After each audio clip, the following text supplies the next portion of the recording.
ഈ വണ്ടിയുടെ നല്ലൊരു പാഷനാണ് വണ്ടി, പാഷൻ പ്ലസ്. ആ വണ്ടിക്ക് ഇടയ്ക്കിടയ്ക്ക് പ്ലഗ് അടിച്ച് പോകണം കംപ്ലൈൻ്റാണ് മെയിനായിട്ടുള്ള കസ്റ്റമർ പറഞ്ഞേക്കുന്നത്.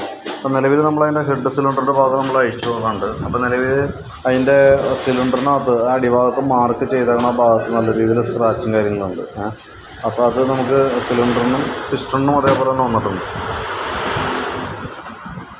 പിസ്റ്റണിൻ്റെ സൈഡിലും തേയ്മാനമുണ്ട് ഈ സൈഡിൽ കേട്ടോ. അപ്പോൾ നമുക്ക് ഒന്നുമല്ല സിലിണ്ടർ മാറ്റിയിടാം, അതേപോലെ അല്ലെങ്കിൽ സിലിണ്ടർ ബോർ ചെയ്ത് കയറ്റാം. ഇതേപോലെ തന്നെ അതിൻ്റെ ഈ വാൽവിൻ്റെ സീറ്റിങ്ങിലും ചെറിയൊരു പ്രോബ്ലം ഉണ്ട്. വാൽവിനകത്തും ഓൾറെഡി നല്ല രീതിയിൽ കഴിയുണ്ടായിരുന്നു. അപ്പോൾ വാൽവ് ശരിക്കും ക്ലിയറായിട്ട് വന്ന് അടയില്ല.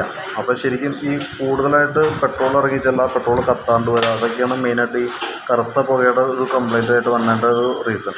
കറുത്ത പെട്രോൾ ചെല്ലുന്ന പെട്രോളിന് കത്തിക്കാൻ ഫുള്ളായിട്ട് പറ്റണില്ല. അതുകൊണ്ടാണ് അവിടെ കറുത്ത പുകയായിട്ട് പുറത്തേക്ക് വരിക. കത്താണ്ട് പോകുമ്പോഴാണ് ആ കളർ വേരിയേഷൻ വരിക. നിലവിലിപ്പോൾ ഇതിൻ്റെ ചെയ്യേണ്ടതെന്ന് പറഞ്ഞാൽ വാൽവും അതിൻ്റെ ഗൈഡിന് ചെറിയൊരു പ്ലേൻ്റെ വാൽവും ഗൈഡും മാറ്റാം. അതേപോലെ സിലിണ്ടറൊന്ന് ബോർ ചെയ്തിട്ട് റീസെറ്റാക്കി എടുക്കുക. അതാണ് നമുക്ക് മെയിനായിട്ട് ചെയ്യാനുള്ളത്. പിന്നെ അതിൻ്റെ കാർബേറ്റും ശരിക്കും നമുക്കൊന്ന് അഴിച്ച് ക്ലീൻ ചെയ്തിട്ട് അതിൻ്റെ ജെറ്റുകളുടെ ഉള്ളിലൊക്കെ അത്യാവശ്യം ബ്ലോക്കും കാര്യങ്ങളുണ്ട്. അപ്പോൾ അതും ഒന്ന് കറക്റ്റായിട്ട് റെഡിയാക്കി എടുക്കുക. അതിൻ്റെ ബാക്ക് സൈഡിലൊക്കെ നോക്കുമ്പോൾ തന്നെ അറിയാം നല്ല രീതിയിൽ കാർബൺ കയറിയിട്ട് അതിൻ്റെ ജെറ്റ് കാര്യങ്ങളൊക്കെ ഹോളുകളൊക്കെ അടങ്ങുന്നുണ്ട്. അപ്പോൾ അത് കൂടുതലായിട്ട് പെട്രോൾ എഞ്ചിൻ ഹെഡിലേക്ക് ചെല്ലുക. അതാണ് ഈ കംപ്ലയിൻറ്റ് വന്നതിൻ്റെ മെയിനായിട്ടുള്ള റീസൺ.